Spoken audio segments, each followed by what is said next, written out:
जय श्री राम।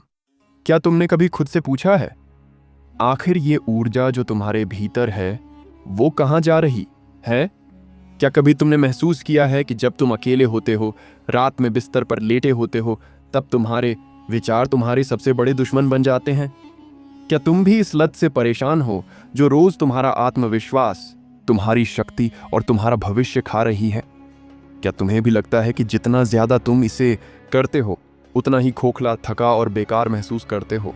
क्या तुमने भी कभी सुबह आईने में खुद को देखकर सोचा है, मैं कहाँ जा रहा हूँ? और सबसे बड़ा सवाल, क्या तुम वाकई 90 दिन बिना टूटे, बिना बहके इस ब्रह्मचर्य की आग में तप सकते हो? ये कोई साधारण चैलेंज नहीं है, ये तुम्हारे शरीर, मन और आत्मा के बीच की जंग है। 90 days of brahmacharya, can you handle it? सिर्फ एक ऑडियो बुक नहीं है, ये एक यात्रा है, एक युद्ध है जिसमें जीतने वाला सिर्फ वही होगा जो अपने सबसे अंदरूनी राक्षसों का सामना करने की हिम्मत रखता है। यहाँ कोई शॉर्टकट्स नहीं है, कोई मोटिवेशन कोट्स नहीं है, सिर्फ कड़वा सच है। और वो आग है जो तुम्हारे भीतर जलनी चाहिए अगर तुम वाकई बदलना चाहते हो। हर दिन, हर रात एक इम्तिहान है। ये 90 दिन तुम्हें तोड़ेंगे, रुलाएंगे, तुम्हारे अंदर की गंदगी को ऊपर लाएंगे। लेकिन अगर तुम टिक गए तो यही 90 दिन तुम्हें वो बना देंगे जो आज की दुनिया में दुर्लभ है, एक असली मर्द, एक ऊर्जा का मालिक, एक ब्रह्मचारी योद्धा। ये ऑडियो बुक तुम्हें बताएगी कि कैसे तुम्हारा शरीर तुम्हें धोखा देता है, कैसे तुम्हारा मन तुम्हारे खिलाफ साजिश करता है और कैसे तुम अपने ही विचारों के हाथों बार बार हारते हो। लेकिन यही जगह है जहां से बदलाव शुरू होता है, जब तुम अपने अर्जेस को बस दबाते नहीं बल्कि समझते हो। जब तुम हर फेलियर को अपनी चेतना की सीढ़ी बनाते हो, तभी ब्रह्मचर्य का असली अर्थ खुलता है। क्या तुम तैयार हो खुद से भिड़ने के लिए? क्या तुम 90 दिन बिना उस लत के, बिना उस आदत के रह सकते हो जो तुम्हें अंदर से खा रही है? क्या तुम अपने भीतर की देवी शक्ति को फिर से जागृत करना चाहते हो? अगर हाँ, तो ये सफर तुम्हारे लिए है। ये आवाज तुम्हारे भीतर के वीर को जगा सकती है। लेकिन शर्त बस एक है, सुनो दिल से, लड़ो पूरी जान से और झुको मत। अब सफर शुरू होता है, तैयार हो जाओ, क्योंकि अब खेल नहीं, तपस्या शुरू होती है। जय श्री राम। पहला दिन सिर्फ शुरुआत नहीं है, यह युद्ध की घोषणा है। दुनिया के साथ नहीं, बल्कि उससे युद्ध जो आपको सबसे ज्यादा जानता है और आपको सबसे ज्यादा प्रभावित करता है, आपका अपना मन। जब आप ब्रह्मचर्य मार्ग पर चलने का फैसला करते हैं तो यह बाहरी दुनिया को झकझोरता नहीं है, यह आपके शरीर में दहशत पैदा करता है, क्योंकि आप अपनी सबसे पुरानी लत की जड़ों को काटने की कोशिश कर रहे हैं। सस्ते सुख की लालसा। पहला दिन जीत के बारे में नहीं है, पहला दिन बचने के बारे में है। क्योंकि पहले कुछ घंटों में शरीर सवाल पूछना शुरू कर देता है, तुम छू क्यों नहीं रहे हो? तुम स्क्रॉल क्यों नहीं कर रहे हो? तुम भाग क्यों नहीं रहे हो? और आपका मन, जो अभी भी आदत का कैदी है, चीखना शुरू कर देता है। दूसरे दिन तक आप बेचैन हो जाते हैं। तब मन प्रलोभन देना शुरू कर देता है। यह सीधे चिल्लाता नहीं है, यह फुसफुसाता है, बस एक बार तुम बेहतर महसूस करोगे। तुम कड़ी मेहनत कर रहे हो, तुम इसके लायक हो। कौन परवाह करता है? कोई नहीं देख रहा है, लेकिन अंदर से आप जानते हैं, आप देख रहे हैं, आप हमेशा से देख रहे हैं।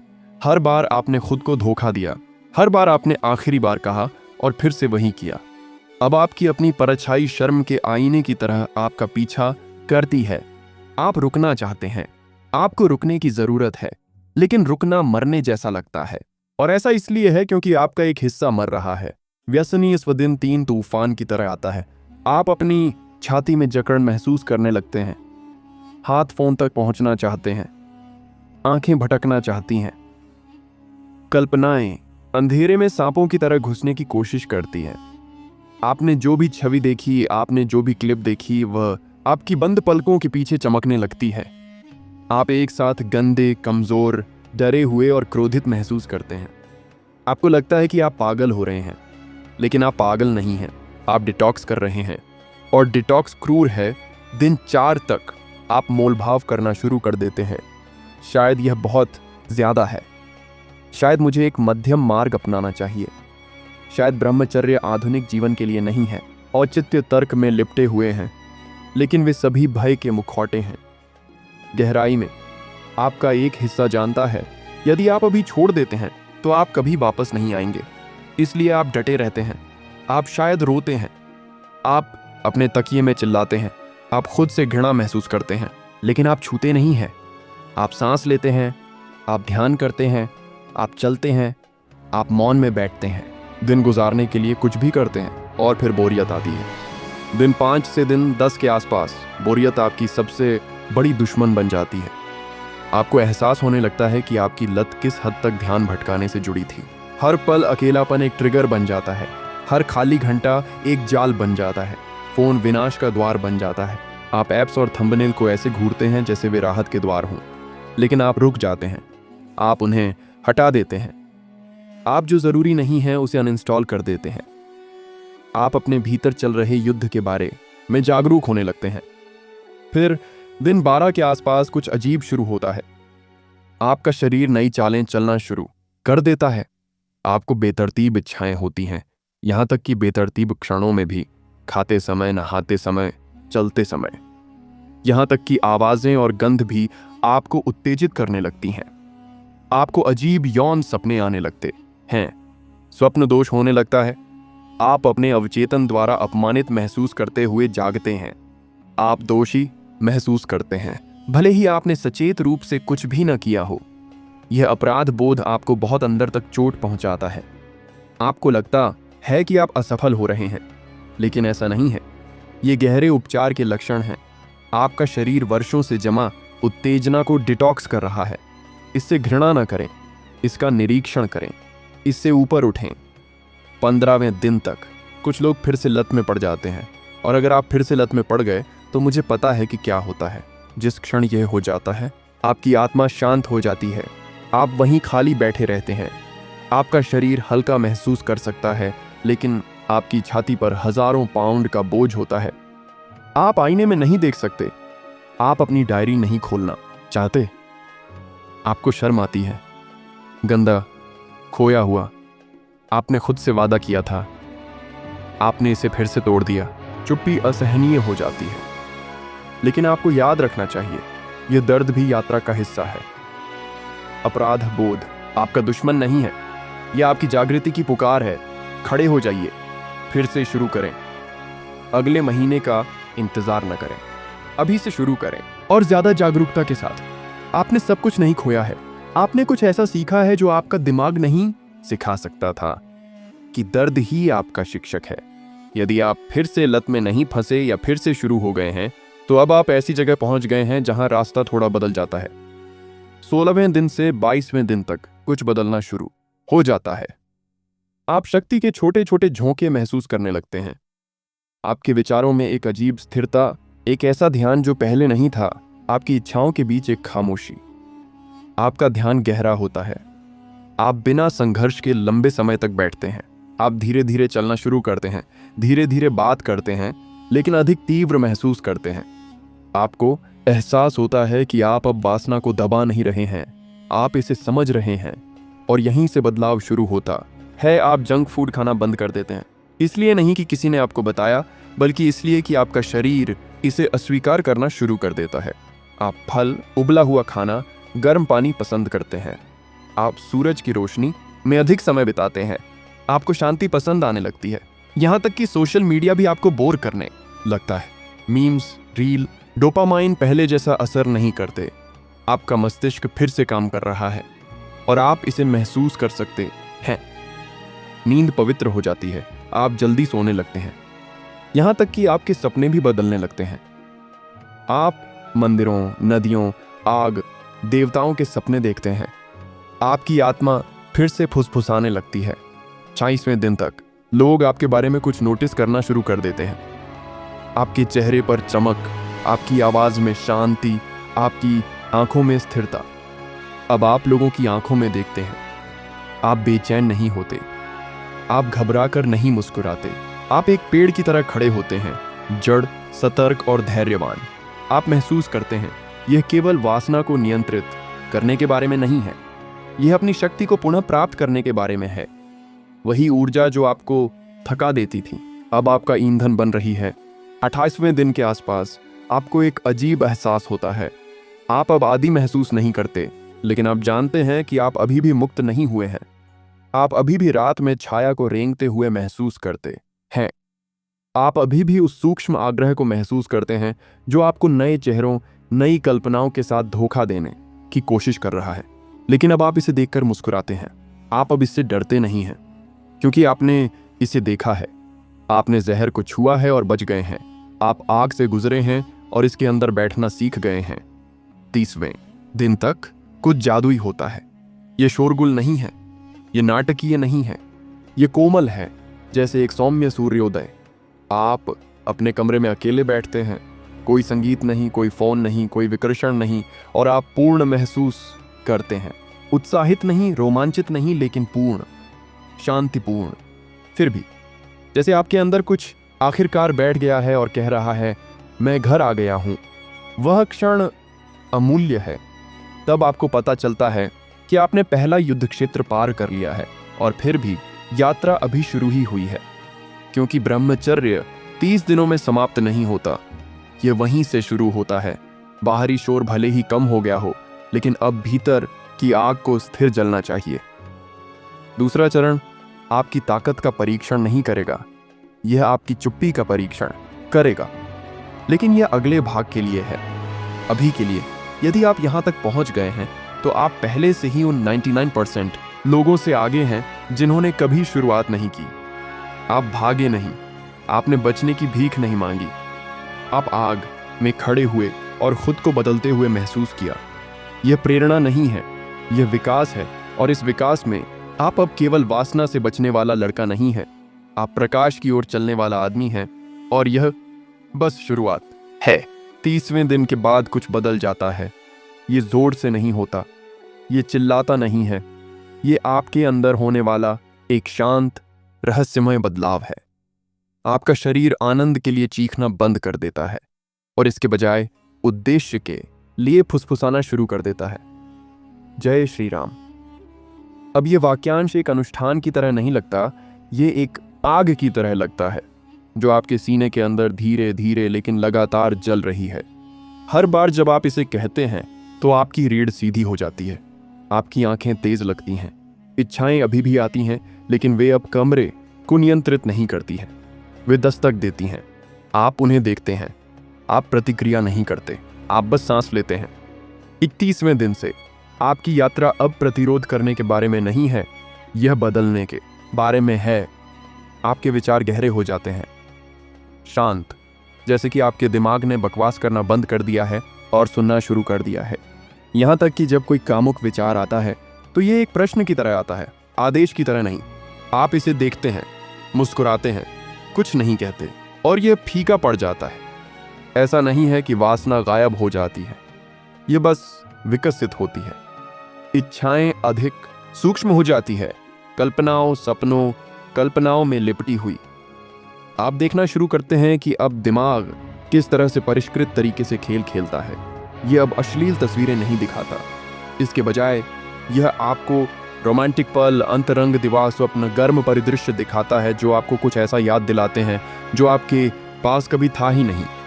आप खुद को इन कहानियों में खोया हुआ पाते हैं, लेकिन इस बार आप जागरूक हैं, और वह जागरूकता ही सब कुछ है। आप अब उन दिवा स्वप्नों को नहीं पालते, आप देखते हैं। और हर बार जब आप उनमें से किसी एक से दूर होते हैं तो आपकी आंतरिक शक्ति बढ़ती है। आप इसे महसूस कर सकते हैं, शरीर हल्का, अधिक सक्रिय हो जाता है। आप बिना अलार्म के जागना शुरू कर देते हैं। आपकी सुबह पुनर्जन्म की तरह लगती है। आप खिंचाव करते हैं, सांस लेते हैं, मुस्कुराते हैं और मौन में बैठते हैं। इसलिए नहीं कि आपको ऐसा करना है, बल्कि इसलिए कि अब मौन आपको बुलाता है। आप यह देखना शुरू करते हैं कि अब आपको जीवित महसूस करने के लिए उत्तेजना की आवश्यकता नहीं है। कोई संगीत नहीं, कोई नाटक नहीं, कोई स्क्रॉलिंग नहीं, बस सांस, बस शांति, बस आप, और अंदर कुछ पवित्र चीज की उपस्थिति। आपका शरीर साफ महसूस करता है, अधिक संतुलित, जैसे कि यह कुछ प्राचीन जानता हो। आपकी आंखें तेज हो जाती हैं, आपके निर्णय तेज हो जाते हैं, आपकी प्रतिक्रियाएं धीमी हो जाती हैं। आप जितना बोलते हैं उससे ज्यादा सुनते हैं, और जब आप बोलते हैं तो लोग सुनना बंद कर देते हैं। आपकी ऊर्जा में कुछ बदलाव हुआ है, और दूसरे इसे महसूस कर सकते हैं। वे नहीं जानते कि यह क्या है, लेकिन वे इसे महसूस करते हैं। वे आपकी ओर देखते हैं और पूछते हैं, आपके साथ क्या हो रहा है? आप अलग लग रहे हैं। वे कहते हैं कि आप बदल गए हैं, और यह सच है।